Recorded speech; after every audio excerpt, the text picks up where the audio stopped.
보통 논문의 2장을 형성하는 이론적 배경, 티오리 섹션에서는 주요 목적은 이제 가설 세우기라고 되어 있죠. 얼마나 논리적으로 가설을 세울 수 있는가, 거기에 대해서 다루고 있습니다. 핵심 요소는 이론을 연구한 학자들, 주제와 관련된 이론들, 건설적인 대화를 시작하는 것이라고 되어 있습니다. 단순히 리터러처 리뷰를 하는 게 아니라 이론에 근거를 해서 명확한 이야기를 해야 한다. 그러한 이야기는 참신한 인사이트나 선행 연구에 인사이트를 발견을 하거나 선행 연구에 적극적으로 뛰어들거나 또한 그것 사이에 미묘한 균형을 유지하는 것으로 가능하다. 그러니까 보통 2장을 쓸 때 선행 연구는 뭐 이렇고 저렇고 그냥 이렇게 쭉 나열식으로 하기보다는 연구 문제를 해결하는 데 근간이 되는 아이디어, 또 그 아이디어를 뒷받침해주는 이론, 그걸 통해서 선행 연구들 사이에 쏙 껴가지고 또 새로운 이야기를 전달하고 그것 자체가 이제 기존 학자들과의 대화라고 표현을 하고 있죠. 띄엄띄엄 인용하면 안 된다, 뭐 이런 표현이 나와 있는데 문장의 대부분을 인용으로 하는 것은 그렇게 좋지 않다라고 적혀 있어요. 그냥 한 걸음 물러서서 되게 그 설명력이 높은 자신만의 논리에 기반을 해서 설득력 있는 주장을 하는 것이 중요하다. 물론 그걸 이제 논증하는 과정에서 선행 연구를 인용하는 것은 필요하긴 하지만 선행 연구가 오히려 중심이고 본인의 논리적인 추론이나 주장이 뒤로 밀리는 것처럼 보여서는 안 된다. 네, 이렇게 적혀 있죠. 방금 제가 설명드린 부분은 여기 있네요. 인용이 많다고 해서 반드시 논리성이 올라가는 건 아니에요. 그냥 정리 잘했네, 뭐 찾을 거 잘 찾았네, 그 정도에 그치는 거죠. 인용은 자기 주장을 하는 데 있어서 다양한 논리 요소를 설명하는 데 그냥 그 재료가 될 뿐이지 그게 절대 메인이 되지는 않는다라고 되어 있습니다. 그다음 적당히 무시를 할 필요도 있다라고 해요. 그러니까 모든 논문을 다 담을 필요도 없고 양극단에 서 있는 논문도 굳이 인용할 필요는 없다는 거죠. 그래서 여기 보면 극단은 피하고 이제 논쟁 자체에만 좀 집중할 수 있게끔 인용을 하는 것도 하나의 방법이라고 되어 있습니다. 만약에 정말 그 중요한 플래그십 논문들을 인용하지 않으면, 관련성이 높은 논문들을 인용하지 않으면 논문의 가치를 인정받을 수 없고, 혹여나 그 미처 인용을 하지 못했던 논문들 중에 근데 그게 인용이 안 돼 있다? 그럼 얘는 리터러처 리뷰를 제대로 못했네, 이렇게 생각하는 거죠. 그리고 중요한 거는 선행 연구 잘 요약하는 건 좋아요, 이 장에. 근데 그런 선행 연구를 넘어서 논리적이고 중요한 컨트리뷰션이 뭔지 설명을 해줘야 됩니다. 여기 밑에 쭉 이제 나와 있는 내용이 선행 연구를 정리를 한 거 플러스 알파로 왜 이 연구가 중요한지를 2장에서 계속 강조를 해줘야 된다는 거예요. 특정 선행 연구들을 놓치지 않고 인용하는 것도 좋지만 그걸 넘어서서 근본적으로 이론적으로 어떤 문제가 있는지, 그 문제를 왜 해결하고자 하는지에 대해서 집중을 하는 게 중요하다는 거죠. 선행 연구와의 대화에 참여한다는 것은 선행 연구 결과가 뭐 어떻다 저떻다 이런 걸 논평하는 데서 그치는 것이 아니라 그 기저에 깔려있는 이론적 서사에 참여를 한다라고 지금 표현이 되어 있어요. 그 이론이라는 게 점차 진화를 하고 있고 세월의 풍파를 견디면서 계속 사회의 여러 현상들을 설명해 오고 있다면 그 서사에 내 연구가 끼어서 내 논문도 그 서사의 주인공으로 하나의 등장인물로 참여를 해야 된다는 거지. 예전에 이랬어 끝, 예전에 저래서 끝, 내 연구는 이거야, 이렇게 좀 단절된 이야기를 하는 것은 좋지 않다라는 거죠. 마찬가지로 또 연구에 너무 컨트리뷰션이 결과에만 국한되는 게 아니라 어떻게 새로운 통찰력으로 이끄는지와 관련이 되어 있다고 합니다. 그래서 여기 밑에 보면 이제 중요한 거는 선행 연구와 자신이 세운 명확한 추론 사이에 균형을 이루려면 결국은 주장 자체, 자기 원래 아이디어에 집중하라는 거죠. 넘어가서. 그러면 어떻게 하는 게 좋은가? 이 사람이 제안하는 거예요. 일단 인용 하나도 없이 지금 네가 세운 띠오리와 가설을 그냥 작성을 해보래요. 순수한 형태로. 그래서 그 순수한 형태로 논리적으로 설명을 할 수 있다면 그 자체가 기본 골격이 된다는 거예요. 그리고 그 기본 골격 자체가 논리적이면 그 뒤에 선행 연구들을 적절한 위치에 끼워 넣는 방식으로 2장을 작성하게 된다면 중심 논리를 놓치지 않고 2장을 작성할 수 있는 하나의 팁이 될 것이다. 이런 얘기를 하고 있죠. 이 부분을 먼저 만족할 만한 수준으로 쓰고 나서 그 다음에 내가 보완할 부분은 뭔지, 고쳐야 될 부분은 뭔지, 추가하지 못한 건 뭔지 그 뒤에 생각을 해보라는 거예요. 이런 방식도 괜찮은 것 같아요. 여기 보시면 가설이 잘 되어 있다라는 말은, 혹은 이론적 배경이 잘 쓰여져 있다라는 말은 독자로 하여금 가설을 읽었을 때 전혀 놀라지 않는데요. 왜냐하면 이 가이드대로 이 장을 읽어보면 잘 따라왔으니까 당연히 이때쯤에 이런 논리로 이런 가설이 세워지겠구나라고 독자가 직관적으로 이해를 하고 있기 때문에 더 이상 가설이 놀랍지 않다라는 거예요. 그리고 이 연구자가 다루고 있는 변수들 간에 컨스트럭트 간에 왜 관련이 있는지를 분명하게 이해가 된다. 이게 이제 2번에 설명이 되어 있죠.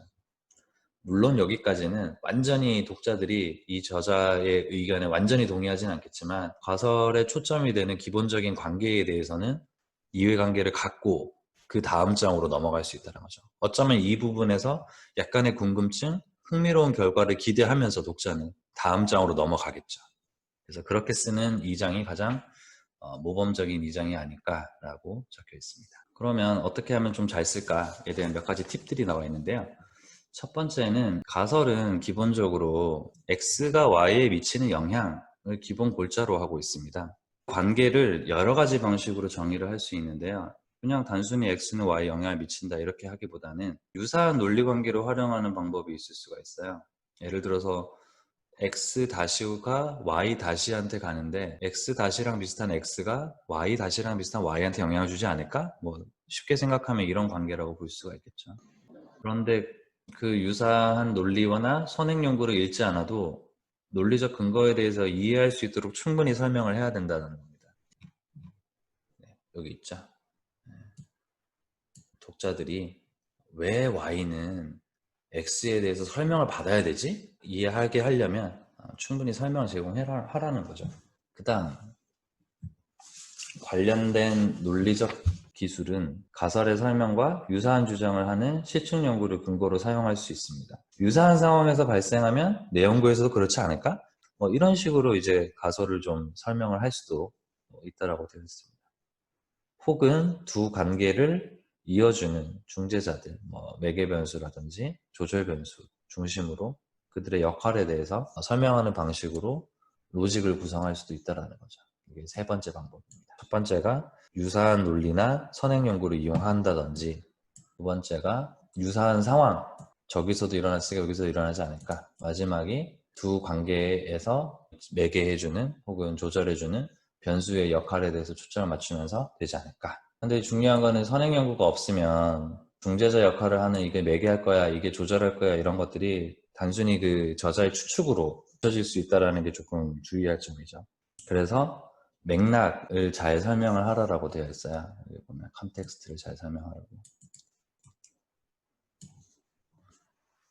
가설은 일반적으로 적용되거나 뭐 산업, 국가, 문화 등 특정 상황으로 제한될 수 있음을 명확하게, 내가 세운 가설은 내가 지금 바라보고 있는 이 두 변수 간의 관계는 어떤 바운더리 내에서 유의할 것이라고 명확하게 가설을 세워줘야지, 그렇지 않으면 또 많이 비판받을 수 있는 여지가 있겠죠. 그 다음 여러 가지 이론들을 끄집어 와서 글을 쓰시는 분들이 있어요.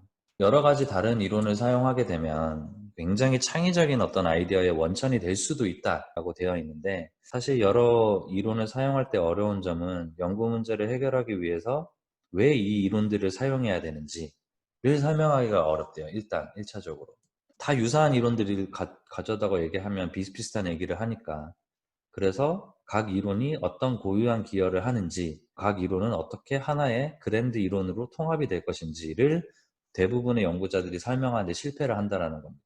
내가 세운 연구 모델은 여러 가지 띠오리들이 프랑켄슈타인처럼 부분적으로라도 지지를 해주니까 그래도 뭐 한두 개 가지고 빈약하게 설명하는 것보다 낫지 않겠어? 대부분 요 정도 나이브한 생각으로 글을 쓰시는 것 같더라고요. 이론이 서로 다른 가설을 정당화하기 위해서 임의로 결합되어 있다는 인상을 줄 수도 있다는 거예요. 이론을 결합하는 몇 가지 방법이 있대요. 장단점도 있고. 첫 번째 방법은 하나의 이론을 먼저 써요. 경쟁 이론을 가지고 와요. 가지고 와서 붙여요. 그래서 데이터로 승부를 봐요. 이게 가장 전통적인 방식의 띠오리 선택 방법이고요. 주의할 점은 둘 다 그럴싸할 경우에 왜 하나를 선택해야 되는지에 대해서, 또 왜 하나의 이론이 다른 이론보다 우월한지에 대해서 충분히 설명을 못하면 독자도 그렇고 리뷰어도 그렇고 의문이 남는 거예요. 특히 둘 다 문헌에서 유명한 경우라면 더 그렇죠. 그럼 또 다른 방법이 있는데 그건 뭐냐? 한 이론이 다른 이론보다 우선해야 된다라는 이유를 설명하는 방식이 있을 수 있어요. 두 개를 경쟁시킨다기보다는 논리적인 차원에서 A라는 이론이 먼저 일어나고 B라는 이론이 나중에 일어난다. 마지막에 각 이론이 적용 가능한 예측 조건을 설명을 하고 실제로 그런지 실증적으로 테스트를 하는 방식이 있습니다. A라는 이론도 알겠고 B라는 이론도 알겠고 C라는 이론도 알겠는데 A는 이 상황, B는 이 상황, C는 이 상황에서 보통 쓰이고 그리고 실제로 그러한지 테스트를 각각 해보는 방식인 거죠. 그다음 많은 경우에 조직 현상을 완벽하게 설명하기 위해 하나의 이론 가지고 부족한 경우가 많아서 많은 이론을 결합해야 돼. 실제로 모든 이론들은 그 포커스가 다르기 때문에 지금 여기서 지금 첫 줄에 나와 있듯이 조직의 많은 현상들을 하나의 이론 가지고 설명하는 것은 불완전합니다. 예를 들어서 이론을 몇 개 섞고 싶은데 각각 이론들이 선행 실증 연구들을 통해서 서포트가 된 상황이라면 이런 유혹에 휩싸일 수가 있어요. 독립 변수로 단순 결합을 해볼까? 여기 적혀 있죠. 템테이션에 빠질 수가 있대요. 유혹 당할 수 있대요. 인디펜던트 베리어블들을 그냥 컴바이닝 한다고요. A이론에서도 얘가 유의하다 그랬고 B이론에서도 얘가 유의하다 그랬으니까 내 연구에서는 둘 다 써볼게. 뭔가 되게 종합적으로 연구하는 것 같잖아요. 근데 그 전에 얘네가 이종 교배를 해도 되는 이론들인지가 중요하다는 거예요. 완전히 다른 학문적 백그라운드에서 나온 이론이라면 이렇게 단순 결합해서는 안 된다는 거죠. 어쨌거나 이 방식을 하기 위해서는 일단 두 이론을 충분히 설명을 하고 통합했을 때 통합하기 전과의 차이점, 또 이 두 이론을 품어줄 개념적 틀, 그리고 각 이론이 어떻게 내 연구에서 적용되는지 설명할 수 있어야 돼요. 다음에 두 관점이 어떻게 서로 보완적인지, 한 이론의 가정이 다른 이론의 가정이 암시적으로 완전히 실현되는데 이바지할 수 있다라든지, 통합이 각 이론과 문헌에 새로운 질문과 통찰을 제공하는지에 따라서 그 가치가 결정된다. 여기도 보면 적혀 있죠. 여러 이론을 사용하는 건 좋다. 그러나 서로 다른 학문 분야에서 나온 이론을 통합하는 것은 어렵고 일관되게 어떤 설명을 하기도 어렵다. 다른 분야의 이론을 잘만 가져오면 그 컨트리뷰션 할 수 있는 잠재력이 엄청나게 클 수 있을지는 몰라도 실제 통합 자체는 좀 신중해야 된다. 라고 여기 적혀 있죠. 네. 가장 큰 문제 중에 하나라고 여기 적혀 있죠. 예를 들어서 잡 캐릭터리스틱 티오리 이런 거 보면 무슨 변수가 막 엄청 많아요. 근데 그거 다 쓸 수는 없잖아요. 설문도 다 할 수도 없고. 그러면 그 중에서 내 연구랑 맞다고 생각하는 몇 개를 골라서 쓴단 말이에요. 그러면 이런 질문이 나와요. 왜 그 특정 변수는 선택하고 다른 거 안 했냐고. 이거 잘 설명해 줘야 돼요. 왜냐하면 그 이론을 구성하기 위해서 각 독립 변수들이 하는 역할들이 있었을 텐데 그 중에 이제 일부만 쓰면 반쪽짜리 이론 같은 느낌이 들 수도 있겠죠. 그 선택된 변수들이 어떤 하나의 일관된 이론적 서술과 부합해야 되고 선택하지 않은 변수들에 대해서 더 이상 궁금해하거나 미련을 갖지 않게 만들어야지만 좋은 글이라고 지금 적혀 있습니다. 강력한 이론적 틀은 필요 없대요. 우리 보통 박스랑 화살표 가지고 연구 모델 짜잖아요. 네가 진짜 컨셉추얼 프레임워크를 잘 썼으면 굳이 그림까지 그릴 필요는 없대요. 뭐 시각화에는 도움이 될지 모르겠는데 중요한 거는 명확하게 연구 문제가 가설을 이끌어 와서 잘 설명했고 또 기저 이론과 선행 실증 연구들을 통해서 왜 독립 변수들이 결합되는지 설명을 잘만 하면 굳이 네가 그림까지 그릴 필요는 없을 만큼 클리어하지 않겠냐. 그래도 안 그리면 꼭 그리라고 하더라고요. 열심히 안 읽나 보죠. 그 다음 지금까지 설명한 세 가지 방법, 잘 확립된 이론 그리고 관련된 선행 실증 연구 가지고 와서 어떻게 X가 Y로 이어지는지 설명 논리 없이는 실증 연구만 나열하면 독자는 왜? 왜 이렇게 가는 거지? 혹은 모더레이터나 미디에이터가 이론에서 벗어나면 독자들은 아니 그게 어떻게 되는 거지? 여기 Y가 적혀 있죠. 여기는 How가 적혀 있고 이렇게 궁금증을 가질 수 있기 때문에 잘 확립된 이론이 있어야 되라고 합니다. 그 다음 이론적 배경을 쓸 때 우리가 종종 빠질 수 있는 함정들에 대해서 첫 번째는 당연하죠. 어떤 특별함이 없으면 별로겠죠. 설명하는 그 자기 논리가 너무 광범위한 거 있잖아요. 혹은 너무 일반적인 영역에서 도출될 때 발생할 수 있습니다. 밑에 보시면 이론이 너무 파편화돼서도 안 된다라고 되어 있습니다. 여러 이론에서 도출된 논리에 의해서 모델의 개별선이 설명될 때 이론은 많을수록 좋다라는 잘못된 믿음이 빚어낸 참상이다. 이렇게 적혀 있죠.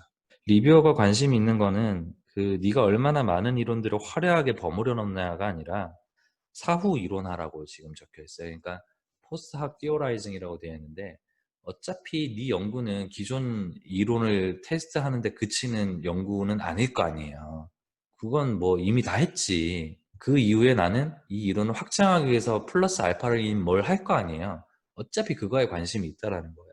가설에 맞아 보이는 이론이나 문헌을 대충 던져놓고 최악의 경우는 미리 수집한 데이터와 변수를 일치시켜서 연구를 하는 경우라고 적혀 있습니다. 이런 경우에 이제 파편화된 이론이 발생하는 거죠. 물론 뭐 아카이브 데이터 쓰는 사람들은 어차피 데이터에서 제공하는 변수만 쓸 수 있기 때문에 어쩔 수 없이 태생적으로 이런 문제에 봉착을 하게 되는데요. 대신에 띠오리 빌딩이 잘 되어 있으면 이러한 상황에서도 좋은 인상을 줄 수 있겠다라는 거죠. 물론 여기 적혀 있어요. 여러 가지 이론을 쓰는 게 나쁘다는 말은 아니다. 오히려 여러 가지 이론에서 도출된 것이 일관되고 응징력 있고 설명 논리에 더 통합되어야 됨을 제안하는 거다. 그 다음에 명백하게 진술해라. 반직관적이지만 가설을 철저히 지지하는 게 분명해 보이면 흥미롭지 않을 수 있어요. 그 다음 가설이 명백하거나 상식을 주장하면 사실이지만 사소한 것일 수도 있다. 연가설이 언제 어떻게 지지될 수 있을지 나는 도저히 상상이 안 된다라고 어떤 리뷰어가 얘기했대요. 그러니까 연가설을 너무 특이한 걸 세워버린 거죠. 그래서 어쩔 수 없이 자기가 세운 가설이 지지될 수밖에 없게끔. 그래서 이런 경우에 빠져나갈 수 있는 방법이 있어요. 내 연구가 너무 좀 이렇게 뻔하다 싶으면 가설이 차라리 기무가설을 제시하는 것도 나아요. 연가설 자체를. 보통 A랑 B는 아무런 관련이 없다가 연가설이잖아요. 그리고 A랑 B는 관련이 있을 거야가 대립가설. 우리가 보통 말하는 연구자의 가설이 되잖아요. 근데 세상에 어떤 게 차이가 없을 수 있겠어요. 대부분 다 다르죠. 우리 모두 개개인이 다르듯이. 또 너무 뚜렷한 연구들은 가설이 재미가 없을 때가 있어요. 그래서 오히려 연가설을 제시하는 게 좋은 거죠. 가설은 논문의 핵심이다. 끝에 나와 있죠. 효과적 이론을 만들기 위해서 가장 중요한 작업이고 이론이나 실증 연구를 효과적으로 활용해야 하지만 동시에 강력한 논리 구축이 필요하다는 거예요. 단순히 기존 이론을 잘 설명하고 실증 연구를 잘 요약하고 거기서 넘어서서 도대체 이 사람이 뭔 얘기를 하는지 그 플로어에 맞게끔 애들이 잘 붙어 있어야 된다는 거죠. 연구를 더 가치 있게 만들고 가설이 각각의 의미를 더 갖게 되고 또 함께 일관되게 응집력 있게 프레임워크에 맞는 게 이론의 핵심이다. 좋겠습니다.